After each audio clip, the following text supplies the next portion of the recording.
Hello again, hockey fans. Are you ready to brave the wild with me, your host, Paladino Joey, or Joey Awajan?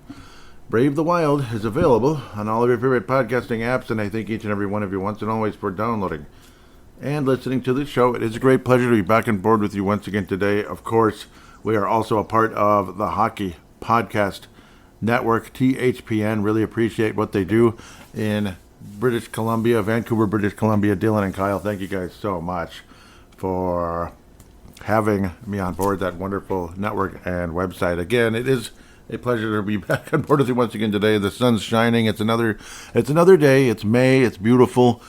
But the Wild season ends in a thud, taking a 3-0 lead. And game number 5, looking like we're coming back to Grand Casino Arena. And who knows? Who knows what'll happen? Obviously, odds against the Wild one way or another. Maybe they just lay an egg at home, which they have been known to do, or just Game 7 kind of goes, I don't know, like it did against Vegas a few years ago. Well, no, the Wild ended up giving up. Basically, they ended up stop being on the attack and just kind of hold back and kind of do basically what they did in the Bob Motzko game in the National Championship. The Gophers, anyway. The Gophers, they did basically what the Gophers did in the National Championship game. Bob Motzko basically had the players kind of stay back, basically, and focus only on defense rather than trying to continue to attack to, play to win versus playing to not lose. And what happens when you play to not lose? Oftentimes you lose, and the Wild give up 4 goals and lose 4-3 in overtime to the Colorado Avalanche, and the series is lost 4-1, and off we go.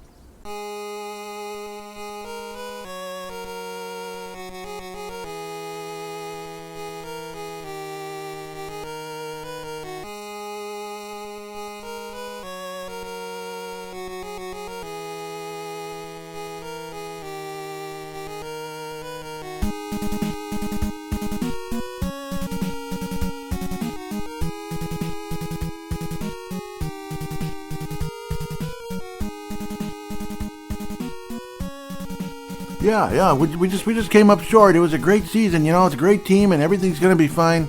All of you talking about the coaching change and all that. Yeah, shut the hell up. Yeah, anybody has a right to be frustrated with the coaching the coaching approach. Anybody has a right to be frustrated with how things went. Everybody has a right to be frustrated and be annoyed. Don't, like people flipping out like Pat McElhinney. Oh my God, I can't believe the way people are reacting. I can. So, I don't know. I think that comes off as condescending. I do. Like, okay, yeah. Why? Because we should expect to lose in the second round? Or, if we actually get past the first round, what? You thought you're going to get any further? Every team is better than us. Woe is us. That's Minnesota.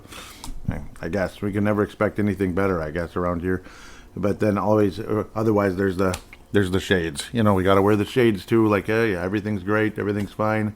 We did, we did the best we could. Hey, players were hurt. Yes, players were hurt, and I'm sick of that, too, and we'll get to that. There's tons of things to unpack, of course. I'm going to try not to babble too much. We're basically going to focus on the end here. I appreciate game number 4. No, number 3. Pardon me. I appreciate game number 3. It was a wonderfully played game, and the Wild ended up kicking some butt in that one, and it was greatly appreciated. It's just a damn shame that pretty much followed up with garbage in the next game. You were expecting maybe something better. It'd be nice.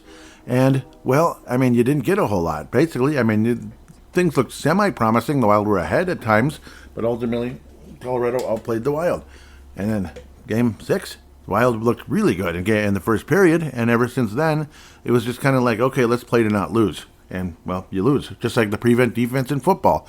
It's the same thing. And we're going to hear quite a bit of people, especially Derek from the Crease Assist podcast, of course.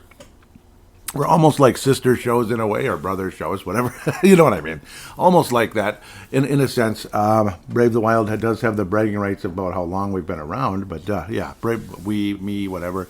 Brave the Wild's been around for a very long time, but that doesn't necessarily mean it's a better show than anybody else. But it's cool to be around a long time, I guess. That's the fun part. Anyway, enough of that. All kinds of things to unpack. I'm going to try not to just overanalyze things necessarily. We're going to hear from a lot of you out there. And obviously, you're going to start off with some takes here in the first segment. Maybe very briefly look at the the playoffs. There's not a whole lot left now. I mean, it's getting smaller and smaller. Like every year it shrinks down. There's just a few teams left. And, well, we're not one of the few teams left. So that stinks. That'll be the second segment. That'll probably be the short one because it's going to be a pretty big fan interaction. And you know how I normally do we hear from this person, this person, this person. If it's somebody, yeah, so like this time there were a ton of people, a ton. There's no way it would fit. So it's kind of like if the person's not following Brave the Wild and odds are they don't listen to the show, I probably won't include them in that because you can only put so many people, eventually. So it's a rare case where actually, wow, there's actually more people than I could fit. That's extremely rare because, I'm not this big shot superstar who gets like tens of thousands of listeners every show. I wish I could say that, but I don't know. Even if I did, I wouldn't brag about it. It's not cool. Anyhow, enough of that. Let's go. I'm already bleeping around, but just giving you a little explanation to how things are going to be approached here. Okay, well, back to where we were. The 4-3 loss on May 13th. Ooh, scary number there. Wednesday, May 13th, another day that'll live in infamy, as they say. Was it? Like how Dan Minnesota has the calendar of calamity. That's going to be added to the calendar. Took a 3-0 lead and everything just fell apart. That's going on the calendar, Dan Minnesota. I think he's a listener, and obviously if he said something, he would get included. I'm pretty sure he has listened. I don't know if he's a regular listener or not, and if you are, thank you so much. 4-3 loss and how things fell apart. Matt Boldy, well, he had a couple of assists. He did have 5 shots on goal. Didn't feel like his best game, though, especially as things progressed. Kirill Kaprizov had 0 shots on goal. One of them was like a deflection kind of a thing, and he got the assist out of it, so we appreciate that on one of Nick Foligno's goals. He had 2 goals in the game, which is shocking. Nico Sturm getting at his old team with 2 assists, Marcus Johansson opened up the scoring less than a minute in the game. We all were like, all right, that doesn't guarantee a damn thing, but it's good. At least we're not the ones trailing less than a minute in the game, because if we were on the road in an elimination game where we would be the one eliminated, that's probably not good. But things looked awfully promising, and ultimately they weren't. Jake Middleton looked pretty lousy once again, and the talk everywhere, and I'm not going to try to parrot everybody. This is kind of like a huge take. Well, not a huge take. This is just something that needs to be said. Put it that way. It must be said. The Wild need to upgrade the defensive core. Spurgeon's hitting the wall. He's 36, and he doesn't look good anymore. I don't think Spurgeon should be on the second pair anymore. And Mr. Jake Middleton shouldn't be anywhere near the second pairing. He looked awful the entire series. In fact, right here, right now, spoiler alert, Jake Middleton is your James Shepard Memorial, whether he's a popcorn maker or not. He's a James Shepard Memorial for this episode, for this show, for this series. He was freaking horrible. But so was Spurgeon, honestly. For Spurgeon standards and what Spurgeon should be, what he's getting paid, B, what he's done in the past, C, he's a bleeping captain. He was lousy. He was below average at best. Below average at best. So that's kind of my take. The Wild need to upgrade the D-core. I mean, you need a new 2-pair. You can't count on Jonas Berdin. You know what Jonas Berdin reminds me of? And Joel Eriksson. To a lesser extent, like my rant is going to be a little bit lighter on Joel Eriksson because he's not as, it's not as often. You know what they remind you of? You know that coworker, he or she, they, whatever, are so good. Man, they're good. Woo, they're good. But they're always out. They're always bleeping out. Okay, man, they've been on a leave of absence for the last couple of months. That's great. Okay, they're back, finally. Jeez, it's been like 2 months or whatever the heck it is. A month, 2 months, whatever, a long vacation, whatever the heck. It gets old, especially when you're counting on you're counting on the person, you really need them around. At least, everybody's entitled to a vacation and such. And a professional NHL hockey player is going to get hurt sometimes, But it just seems like a little bit too much. So it's like this person finally came back. Okay, good. They look good. They're doing great. And then 2 weeks to a month later, they're off again. It's like, for cripe's sake, you're taking time off again? Bleep you, and you start to kind of feel that. Wouldn't you get frustrated with somebody like that? Because we've probably all been there and know that kind of situation, especially in 2026, 2024, whatever. It's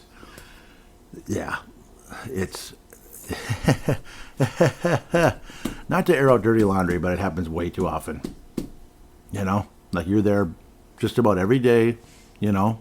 You're there just about every day, except for days you actually do take vacation. But this person, that person, it's more than one person usually. Leave of absence this, and then, oh, this happened, and then somebody sneezed, 15 feet away from me, and I'm not going to come in for a week. It's like, come on, I'm tired of this. At least not coming in today when we really needed them for something. Anyhow, yeah, that's what it feels like with Brodin and Joel Eriksson Ek, and it's... If you're not around, what good are you? If you're not available, what good are you? The best ability is availability. And when you're not available, I don't know. I think you lose points as far as I'm concerned. And then again, like I talked about Spurgeon, the multiple points. He's a captain. He's getting paid this and that. What he's done in the past. His role has been good. He's been good all season for the most part. But in this postseason, he's been pretty crappy. Like, he wasn't good against Dallas either. Middleton wasn't good against Dallas. So there's that. Other point, Jesper Wallstedt should be the starting goaltender next season. At least in my humble opinion. Odds are that Philip Gustafsson there's a good chance he'll get traded in the offseason, but maybe not. Who knows? I can't imagine he's overly thrilled about the situation, but who would be? Nobody wants to be, pushed to the side, or at least turned into a backup or a platoon when you've been a starter, but we all knew eventually...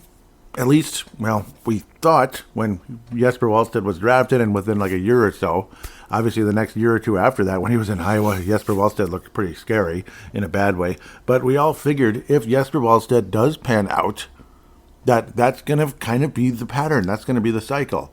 Jesper Wallstedt, develops, gets to the AHL, comes in as a backup in the NHL, and if he continues to develop, he goes from the backup to maybe a platoon. And then maybe he goes from the platoon ultimately to the lead guy. And that's kind of how we saw things coming in. That's how I saw the vision of Jesper Wallstedt's career if he panned out. And he's panning out, which is wonderful. I thought he was the most valuable player this postseason. So the Mike Modano Award winner for this series is Jesper Wallstedt, even though he had that awful first game. But the play in front of him was freaking horrendous. So, I mean, I don't know. I have a hard time really... blaming Jesper Wallstedt for every single goal. Like, were the goals yesterday all that spectacular on Colorado's side? Not really. I mean, it left a sour taste in my mouth, but the play in front of him left an even more sour taste in my mouth, and the overall approach left an extremely sour taste in my mouth. It leaves me feeling like this team is never going to win anything, ever. That's what it feels like. Is it just is it just that negative, nasty feeling you come off after the game? Kind of, but at the same time, I slept on it already, and here I am still saying these things. So what does that tell you? So you're kind of sick of this nonsense. It feels like this team's never going to get anywhere without like a miracle. It feels like it.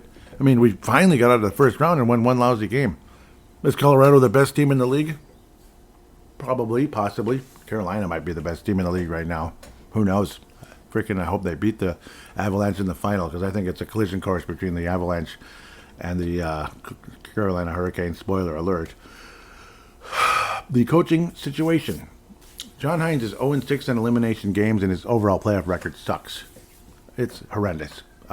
His overall playoff record is unacceptable. What is it, like 3.33 win percentage? It's 11-25 officially. It's like, wait a minute, what was it? Yeah, 11-25 officially.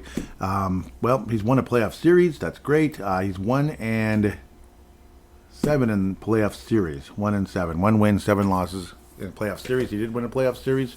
We appreciated that. John Hines winning against the Dallas Stars. Felt like he outcoached the guy over there in Dallas. So felt like he outcoached him. Pardon me, I'm coughing to death there, and I did not mean to do that. That was a sudden thing. But that would be, of course, Coach Gullickson. Gullickson. he's been the guy, Glenn Gullickson, double G there in Dallas. So, yes, he outcoached Gullickson, but I do feel he got outcoached pretty bad here in this series. And just, I don't know. It's just extremely frustrating at the end of the day. And I think we can do better, honestly. Jared Bednar, of course, is the coach of the Carolina Hurricanes. He kind of has that, I don't know, what does he look like? Like a conductor in a like, I don't know, some like orchestra or something. He kind of looks like that kind of guy, or like some villain. I don't know. He looks like a super villain too in a way, but like yeah, maybe like a who knows. I'm venturing off into some serious nonsense here. Interesting statistic. Here we go. OptaStats. Here we go. Gotta follow these guys, right? The Wild are the first team in NHL history to have a 3-plus goal lead at the first intermission of a playoff game, but then have fewer than 10 shots on goal the rest of the way and end up losing. So, yes, fewer than 10 shots on goal tell you the approach moving forward. Other news in the league, of course, yes, you did see a couple of coach firings, which tell you maybe something's up, because why did they wait this long? The Oilers fired coach Chris Knobloch and, of course, Craig Berube. I mean, the season ended a while ago for the Toronto Maple Leafs. They were pretty lousy this year. Craig Berube. So now you have Knobloch and Craig Berube. Supposedly, the Wild have to have permission to even interview Bruce Cassidy, which is ridiculous. So something tells me that, well, like we've heard that the Oilers, that there's probably a connection to these firings here, that the Oilers, well, I mean, I heard that the Oilers denied permission for the were denied permission from the Vegas Golden Knights to interview Bruce Cassidy, and that was because they're division rivals. Hello, there is supposedly that, but then I wouldn't doubt that Toronto would get permission because they're way over on the other side, and then that may be the sudden firing of Craig Berube. Now, would I want Bruce Cassidy on the Wild? Yes, he'd be my pick right now if we could hire a coach. I want Bruce Cassidy for the Minnesota Wild coach. But that's my guess, the connection. Maybe Toronto got permission and like, okay, we're going to move from Craig Berube. And then upon the firing of Craig Berube, the Oilers fire Chris Knobloch, which, again, this one's kind of weird to me. Like, really? You're going to fire Chris Knobloch after going to the finals twice and then losing in the first round the third year? Like, the first 2 years he was the coach of the Oilers, they went to the Cup final and almost won it the first year. Second year, well, they got to the Cup final. Didn't work out too good. And this third year, yeah, it was very disappointing. I wouldn't doubt there's some McDavid and his agent's team with that one as well. But yes, I got a feeling the Oilers are going to get Craig Berube. That's my guess. This is just my crystal ball here. The Oilers, the Toronto Maple Leafs hire Bruce Cassidy, which I think would be a mistake for Bruce, unfortunately, but we'll see if that happens. And that the Oilers will then hire Craig Berube, which I think would be a good hire for them. I think. I think.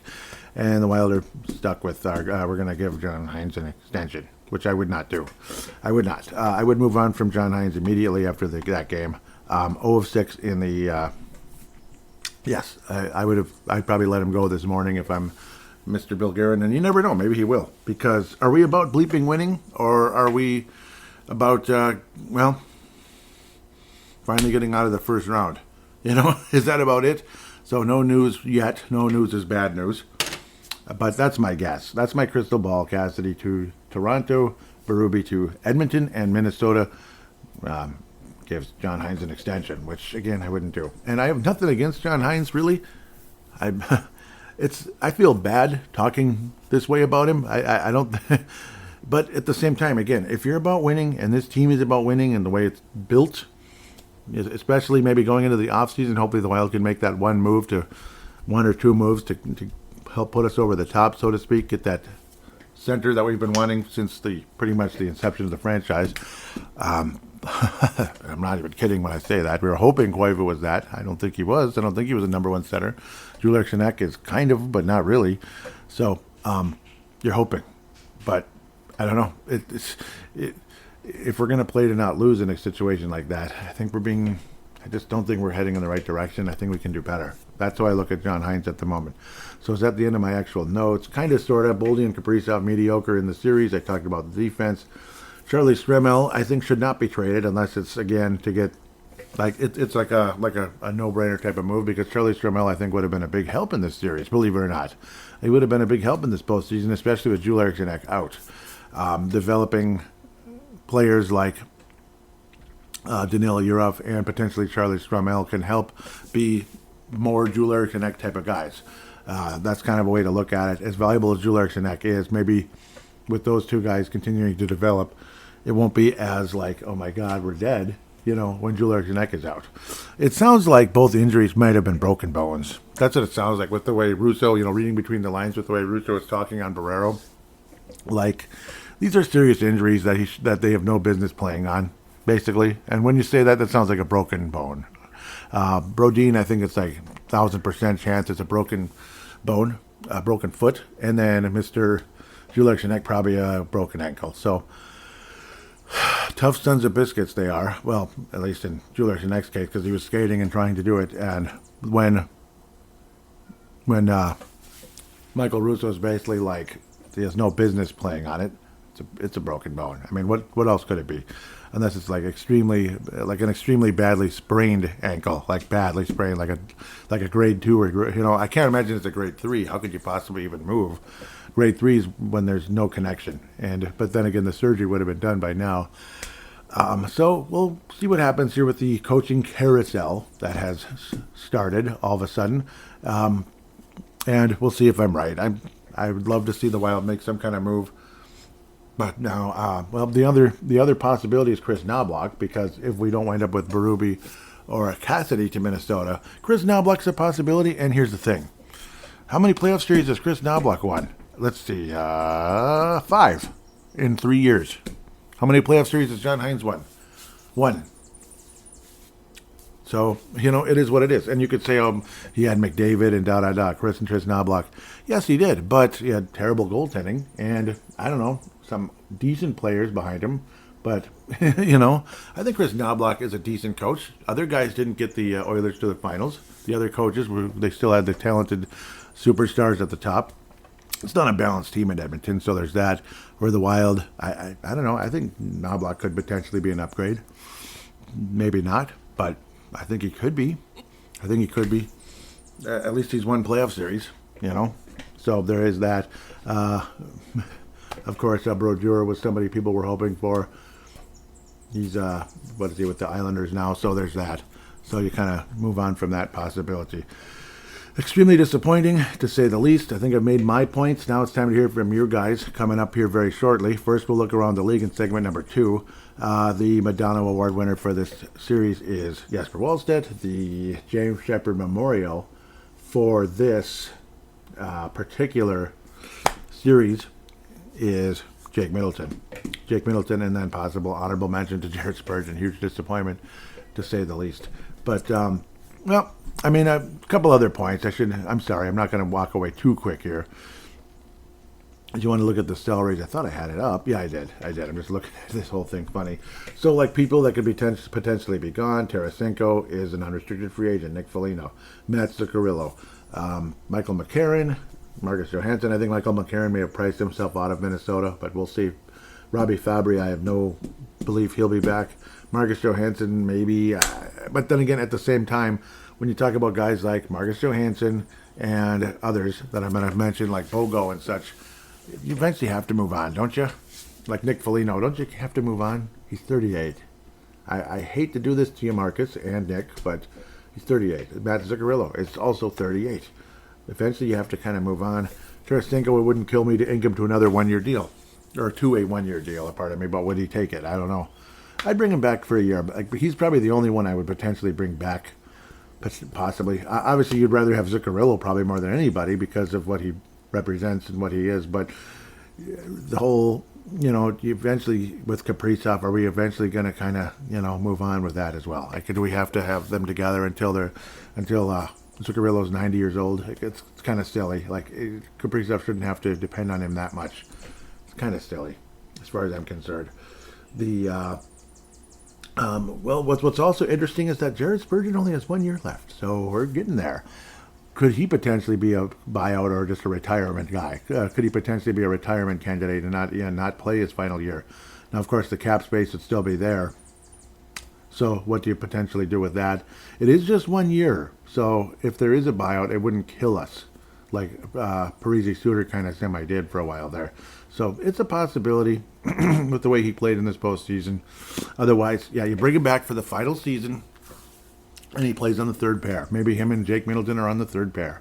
Bogosian, you move on. It's done. God bless him. He was good, but again, He's broken down. He's like a broken down old car. He's done. Jeff Petrie, same thing. 38 year old defenseman. I'm not understanding the point there. Damon Hunt goes into arbitration, restricted free agent, so hopefully we can keep him, and I think the Wild will. Brodin, you still got 2 more years left at $6 million. And of course, the Quinn Hughes contract negotiations will begin post-haste. At least I would think so, because he will become an unrestricted free agent in the summer of 27. So, just like Jared Spurgeon, let's see how that works out. But we're phenomenal at the top with Faber and Hughes. But after that, Brodin's too injury prone. Spurgeon's probably hitting the wall here at the end. And Middleton, I don't know what the hell. He's probably another Bogosian, but he'll be an expensive one at $4.3 mil. He's basically like a Bogosian now, I think. And it's sad but true.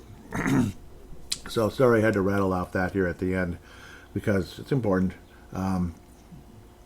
Obviously it's important. And we'll talk about that much more in the State of the Wild and kind of ongoing conversations of things that may take place between now and then. State of the Wild is usually before the draft, basically, like it's in June. So June isn't even that far away anymore. It's May 14th when I'm recording this episode. So with that, we'll take a quick break and come back for segment number 2 to look around the league. And yeah, which won't take too long, and that'll be a major fan interaction conversation.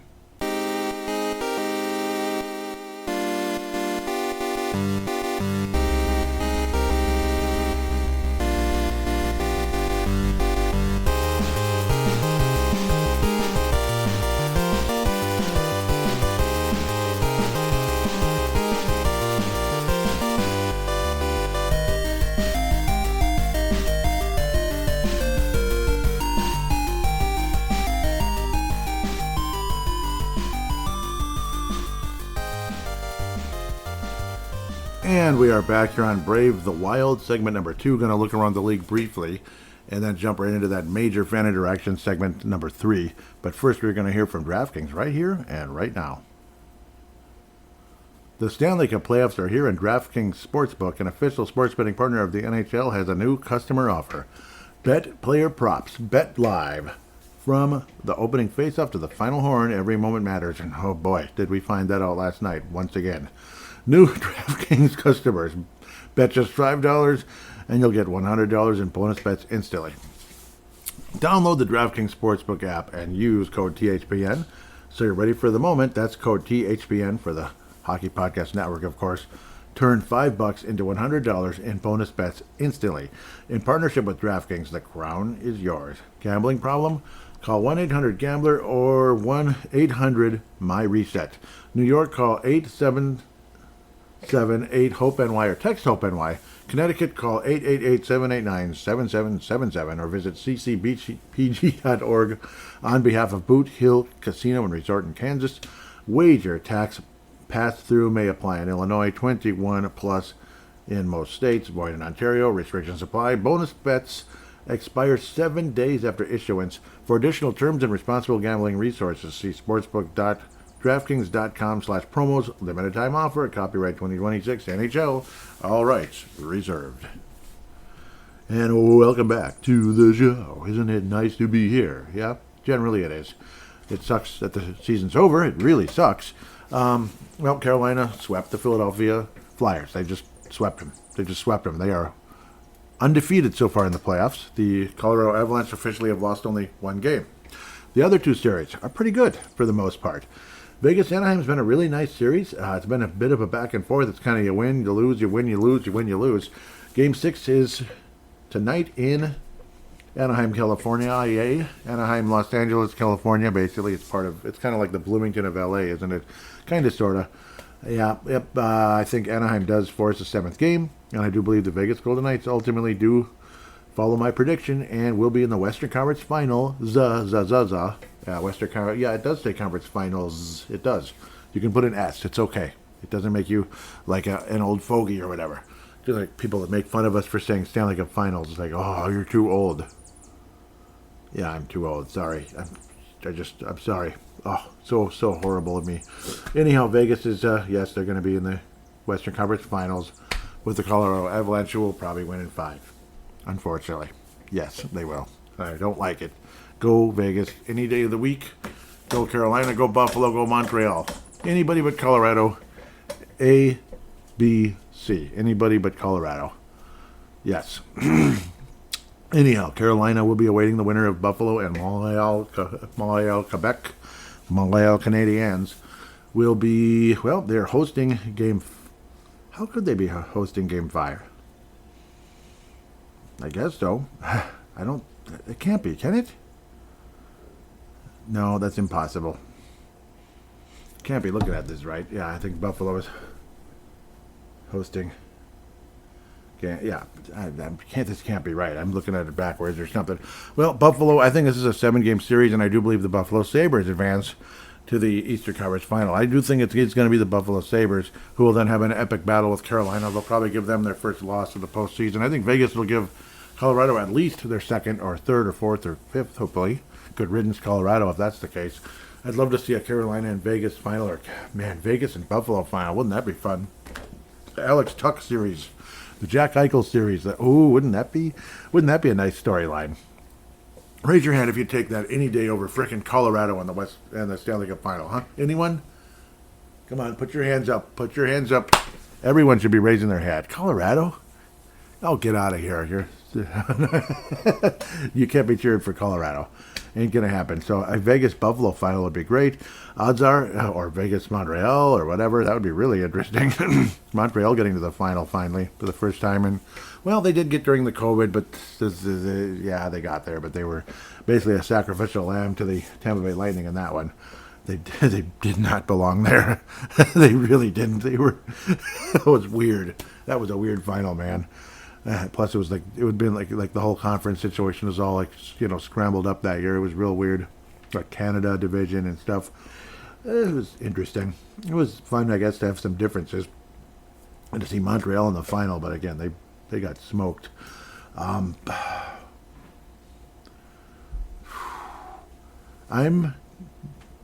changing one prediction. Yes, I do think it's Carolina and frickin' Colorado. Yes, again, hoping for Vegas to go there instead, or Anaheim. I don't really like Anaheim either. They're my second least. Quinville, Blackhawks, yuck. I've never really liked the Ducks. Not really, The only time I liked the Ducks is when they were in Minnesota in the movie.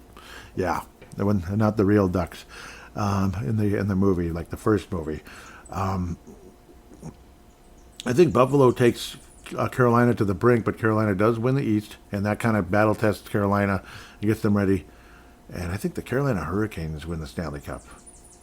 So I'm changing that. I've been on Colorado the whole year. Pretty much the whole year, yeah. Pretty much. I think Carolina wins the Stanley Cup. I think they are due. I mean, they are so due to win a championship, and I hope they do. I hope Carolina wins this thing. I mean, I totally cheer for Buffalo or Montreal if they're there. Hell yes. And Buffalo especially. I think that'd be really cool to see them win. I mean, Montreal's got the most Stanley Cups, even though they haven't won one since '93. But they still have the most. They have 24 Stanley Cups. So I'm not like, woohoo, go Montreal necessarily.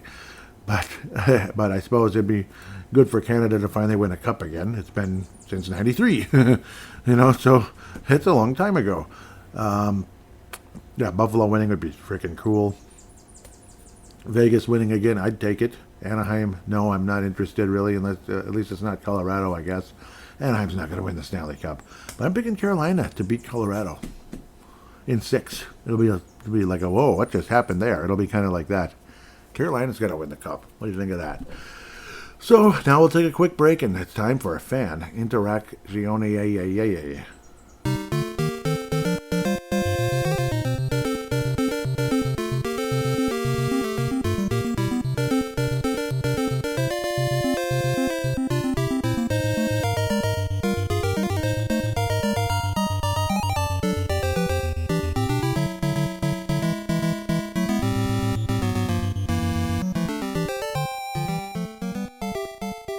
And we are back here on Brave the Wild, segment number 3. How am I going to do this? Well, I'm going to try my best to not miss anybody.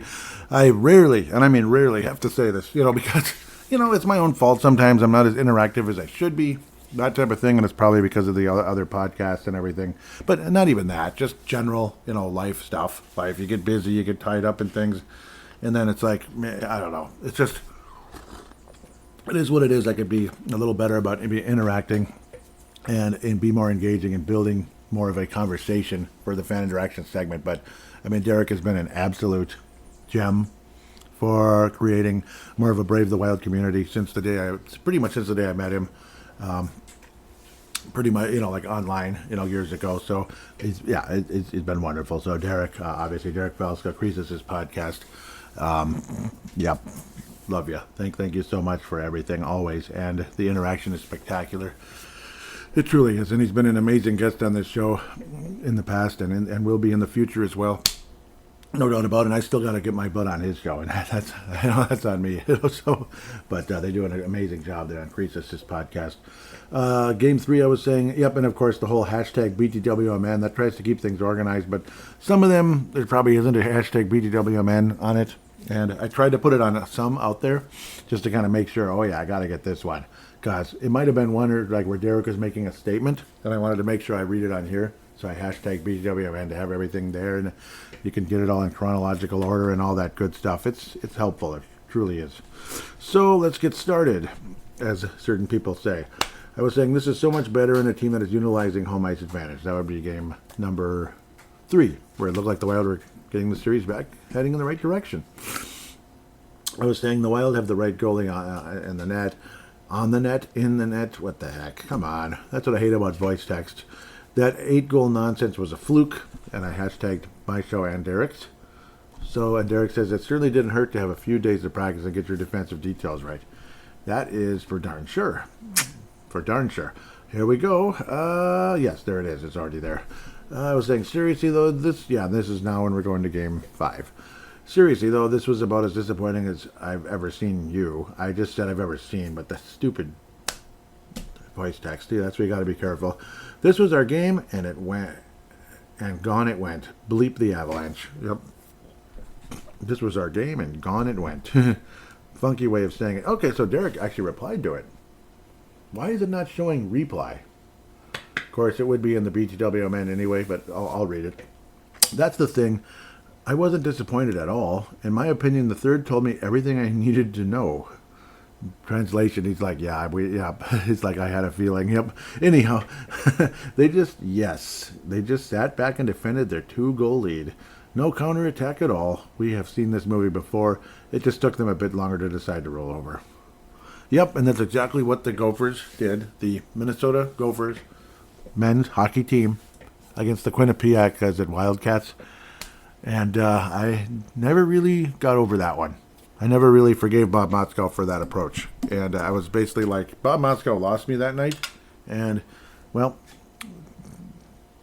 and some of the comments a couple years before in the postseason, I forget exactly what he said, but it was similar. It was just the same kind of crap. And I remember Dan Barrera was like, what the hell?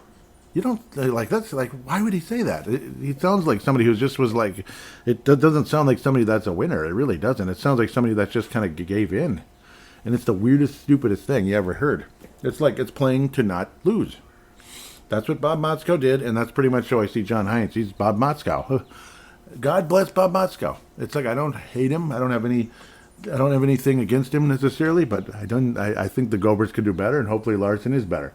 I think the Wild can do better, and we'll see. If it's Chris Knobloch or whatever, otherwise we're keeping John Hines to hopefully win another playoff series next year. Anything after that, I don't know. I don't know, but that's right there. That's funny how Derek says I wasn't disappointed at all. Yeah, I mean, basically, he's basically saying we've seen this movie, and he just kind of saw it. He's like, okay, that's all I needed to know. Yep. Yeah, it is. It is all we needed to know, wasn't it? Yep, and Derek said, yep, about the whole thing, yep. Did he make a statement? Yes, of course he did. He was at Colorado goal, Nathan MacKinnon. This is Derek, of course, at Creases says, Colorado goal, Nathan MacKinnon goes top corner. Short, that was it was a great goal, but annoying at the same time. It's just like, it was one of those tic-tac-toe type of, what do they call that? It actually wasn't. No, it wasn't a one-timer. He was kind of faking a pass, and then just boop, and then did a quick release. So it was more of a wrister. Great shot and everything, but it's like, it felt like, what the hell? Like, Jake Middleton kind of went down early, and, McKinnon pretty much had an open shot. It was an open shot on net. It felt like nobody really challenged Nathan McKinnon, at least not good.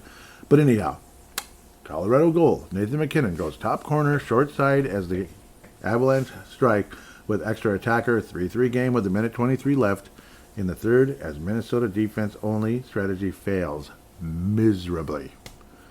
Yep, and then I was saying horrifying memories of the infamous Bob National Championship game. I hate that strategy. Derek says, I had a feeling you were going to make that connection. The prevent defense prevents you from winning. And yes, it does. Kind of like, why do you think Dennis Green never won a Super Bowl? He did a lot of that crap too, that prevent defense and the infamous take a knee thing against the Atlanta Falcons. What did they have? Did they have was it 36 seconds or something with the greatest offense of all time? It wasn't working as well that day because they played that stupid cover two. That was the counter to the Randy Moss style. Like that, just flying down the field. Cover two ended up slowing Randy Moss down. He wasn't as unstoppable anymore. But still, take a shot. Take a shot. Maybe you have a chance to get Gary Anderson in field goal range and go to the Super Bowl. But no, we took a knee. And guess what? Yeah, we lost. Next. Yep, Derek said he's going to make the connection, the prevent defense. And then I said that's exactly what it does. I'm ready to move on from John Hines. He lost me and probably many others tonight. Playing to not lose is not acceptable. This team will never win anything if that's the attitude. And Derek said for 2 periods. Yeah, for 2 periods is way too long. Yep, no excuse for that, even against Colorado.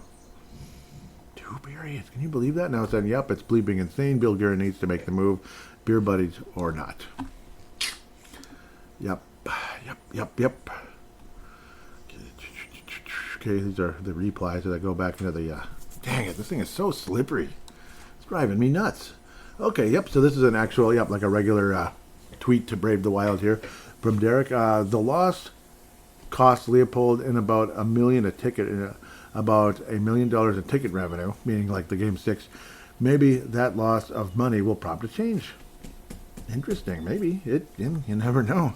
And sometimes it's just like, yeah, that was it. Sometimes there is a final straw type of thing. Sometimes there is. Yep, Derek was saying Wild versus Avalanche, the bad, throwing away a 3-0 lead to give up 4 unanswered goals to lose the game in overtime. Excuse me. Sitting back and playing defense, just begging Colorado to come back. It was a pathetic way to finish the series, let alone the season. Absolutely. Yep, another one. Morty posting a stat, and I made sure to BGWM this one. What the heck? Okay. Yep, Morty says, John Hines' record in the playoffs, 11-25. Yep. Yes, just 11 wins and 25 losses, win percentage of 30.5. Yep, I was thinking even 3-3-3, but no, it was probably 3-3-3 after the Dallas series. Were the Wild shorthanded in the series? Yes. It took him this long to put McCarron on the second line instead of Yurov, who can't win a face-off when needed. Yep, and that's a mistake. Yep, and then Valenster was making fun of him, or teasing him, not making fun of him. Isn't it your bedtime? Morty said, nah, it's rant time. Yep, good stat there, Morty. Thank you very much. Thank you.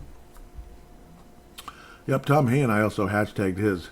He says, this is Tom Hayen, players play, obviously, but the decision-making regarding philosophy and who's on the ice, and when it comes down to the guy who is now a perfect 0-6 in playoff elimination games. Yep, they deserved a loss. That's what you're saying. It was the Minnesota Wild tonight. The team that, if a team ever deserved a loss. Players play, obviously, but the decision-making regarding philosophy and who's on the ice when it comes down to the guy who's now a perfect 0-6 in playoff games. Yep. Hashtagged another one somewhere. Yep, Derek says, thanks for putting up with my good, bad, and ugly takes all season this year, folks. It's been real, but this team still cannot afford to hold anything back if it wants to get out of the divisional phase of the playoffs. Yeah, it's like you're just stuck. And yeah, they got to do something in the offseason, no doubt. Another one. Derek again saying, why did they stop crashing the net? They just gave up attacking completely after the first. Isn't that weird? That was a conscious decision not to compete. Yes, you're playing to not lose rather than playing to win. You're playing to not lose. It is so frustrating. But simply to hold on. Inexcusable. Couple of pulls here. I think there's a one or two from hand. Oh yeah, and there's another. It's like a Derek lightning round, but it's kind of too late to call it a lightning round at this point. It's like a miniature. Yep. But yeah, I mean it's it's like a general lightning round this time. The pull, Joey. The pull. What do you think was the primary reason for the Wild failed to win in game number 5 in the series in general against Colorado or Pie and da da da? So number 1 was took the foot off the gas at 3-0. Top guys number 12 and number 97 missing in action. Coaching no adjustments. Fatigue. Top guys worn out. I took the foot off the gas, but you could easily say coaching and no adjustments, and that's in the lead right now. But I'm not going to let the cat out of the bag. Let this germinate for the next few days here when so they'll have it ready to go for their show there, Increase Assist podcast. So I'm not going to let the cat out of the bag too much. Save it for their show. Okay, so he talked about it wasn't disappointed. Derek was it? Yep, that was that one from earlier. Well, he gets up early, doesn't he? I don't think Derek is the up all night type. No, he's not. He's not. He gets up early. But yep, he is a teacher. So, give me 1 second here. All right, so I thought I saw something here. Sorry, yes, of course. What were we responding to? Okay, yep, all we needed to know. Next, okay. Damn it. Okay, so it's like a miniature lightning round here. I'm hesitant. This is Derek. I'm hesitant to just blame coaching, maybe because I am one. Yep, and no, it's he's a defensive line coach. I am one, and I think golf coach now as well. I am one, and no, it's not like deploying players in a video game. The players' effort and execution can vary. Would Bruce Cassidy's approach differ much from Hines? I have felt with the NMCs the players run. Yeah, the no movement clauses. Yep, the players run the Wild Asylum. They do their thing, and the coach mostly tries to manage it. But since the players know they are not going anywhere, they play with the intensity they see fit. Until that dynamic changes, I don't know if a coaching changes does anything. Interesting. Okay. That's interesting. Well, I mean, odds are they probably won't make the change. So, yeah. That's an interesting point. It really is. Yep. Yeah. It's kind of got me like, uh-oh. Yeah, a little bit. Yeah, it's got me boxed in a little bit. Yep, that's it's a good point. The poll, I believe this wraps up the Derek. There might be a couple of others. Yeah, I think there's a couple other short ones from other random people responding to maybe my coaching rant. Derek says, looking back, this is a poll. On the 25-26 Wild season, how would you characterize it? A wild, fun ride. Some progress, no one and done. Disappointing, tired out, done with this team. Ooh, there's a number of people on all of them. Let's just say a wild, fun ride is in last place. We'll say some progress, no one and done. That's the one that I picked, and it is in the lead. But the others are, objects in your mirror are closer than they appear. Let's just say the disappointing, tired out, and done with this team. So we'll let that germinate over the next few days here. See if there's not too sure about either, to be honest. Let's see, what were we talking about there? Okay, yeah, I was saying Bruce Cassidy is available. The Wild need to make a change at head coach, but I doubt it'll happen unless it truly is about bleeping winning. Hines is a poor man's Bob Motzkow. Kalisha says him or Craig Berube. Yep, say Craig Berube's a possibility, and Chris Knobloch is now available, which might mean Berube's heading to Edmonton. That's my guess. That's my crystal ball, so to speak. Berube could be heading to Edmonton, Cassidy to Toronto, and John Hines remains here, or possible Chris Knobloch. But I think Knobloch gets a job pretty soon. Derek is saying not too sure about either, with like the man wincing there in the picture, like, I don't know. All right, well, yeah, I mean, we'll see what happens. Who are we responding? Because see, some of these are like random response to kind of a bunch of people. So if I read everything, we'll be here until, Friday. Okay, there's a couple here. Jerome Lindquist says, you give a guy the bullets he got and you dropped out like that 100%. He should be let go. Time to put a winner behind the bench. I agree. Jerome Lindquist. Yep. So believe that's a new one. I'm going to give him a follow, see what happens. See what happens there. Yeah, that did get a lot of replies. Boldy for Hart. Edmonton is division rival. They might let him interview with the Wild. Yeah, because about the whole thing when the conversation was like, well, Cassidy got, Edmonton tried to interview Cassidy and they got denied. So yes, Boldy is responding there. Boldy for Hart saying, yeah, well, hey, yeah, it's a division rival, which, yeah, that's what I agree with too. Mosey was saying, it's disappointing, but it's progress. Getting the monkey off her back was great. Dallas is currently rattled to the core. Deadline pickups also weren't a bust this year. Very true. I like that. Mosey Soda, thank you. And we are following each other. That's a good one. That's a good one. Wild fun ride. Now, which one would have been a direct? Yeah, that one got a lot of responses. That's kind of where all the responses are, is the coach one. And I lost it. Don't you love when you do that? You just lose it. Glenn saying, yep. Probably about the Hines thing, yes. Yep, I was saying Bruce Cassidy is available, and of course this team won't do a damn thing. Here comes an extension for the mediocre coach. Yay. Glenn was saying, rumor is Hines is getting an extension. I was saying that's what I was afraid of, and Glenn said, yep. North Star 63, I like that name. Let's give him a follow. Follow back, I hope. It shows 9 replies, but I'm only seeing a couple. So, yeah, that one really got people going. Cool. Look, oh, yep, and Steve Miller says, just when it looked like Silly Billy was no longer doing silly things, that would prove he deserves that hashtag forever. Silly Billy, yep. Big Dog says, just based off that BS interview after the game, it shows he has no business coaching at this level. Yep. And then Johan, Bruce is an effing retread tool. No, thank you. Interesting. Yep, that was him and Johan. Fighting Cheeseheads, when are Minnesota fans going to quit blaming the coaching staff or players and realize Minnesota's just cursed when it comes to the playoffs? I guess so. I guess. Yep. I guess so. That's what it feels like. Mediocre. Trump said mediocre, so you don't think John Hines is mediocre? Nick Trainer says mediocre GM too. Justin Saeed says, says Bruce Cassidy is not coming to the Wild. We would need permission from Vegas, and they aren't giving it. Edmonton already asked. Okay, so I think that's where we're going to wrap things up. Generally speaking, I hope I'm not missing really anybody. I might be though. I think there was another one from Steve Miller. That's the one thing I want to find it because I know he had something.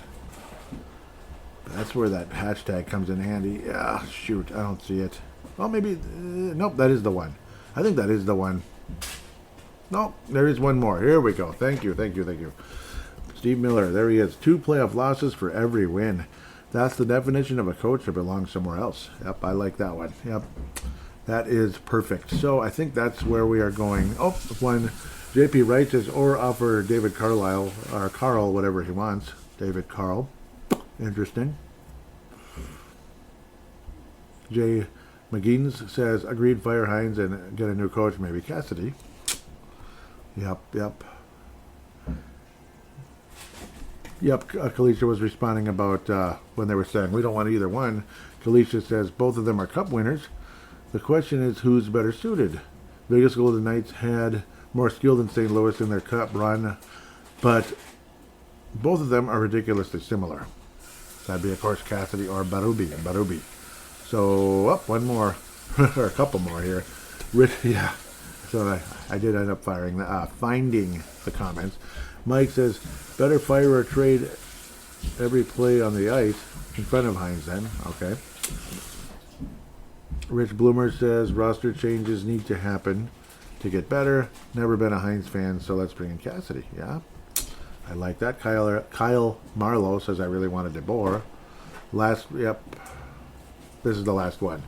Kyle Marlowe again says, this was the first 100-point season as a coach, and it took Hughes, Boldy, Kaprizov, and Faber for him to do it, and they barely got there with 104. Bleep. Gino got 113 with the team in 21-22 with the worst roster. That's a really good point, Kyle. It's a really good point. I think so. Lenny King says it isn't the coach, it's the roster. We are old and slow. Interesting. I mean, they kind of are in some places, yes. What's up here? So Yep, Tom Haynes says, why did they stop hitting after the first period? Okay, guys, we're going to lock it down for the final 40 minutes because this team struggles to play offense. GM Bill Guerin should be contacting candidates before the plane lands at MSP. I think that's a good way to wrap up the show. That is perfect. Talking Timberwolves followed. Cool. Because I know that's a podcast. They've also followed Timberwolves Explosion. Very cool. So I think we'll wrap things up there. Lots of comments. Really appreciate that. I'll find a way to get people in the list there without going crazy. Get people on there. Otherwise, thank you so much for listening. Very disappointing end of the season. We'll probably have a show in a week to kind of, I don't know, follow up on things, you could say. Maybe there's some news between now and then as well, and keep up with the postseason if humanly possible, and possibly some more fan interaction as well. With that said, most likely there's going to be some fan interaction. There better be. Other than that, though, thank you so much for listening, and we'll be back in a week to analyze things some more. Until then, take care and go anybody but the Avalanche.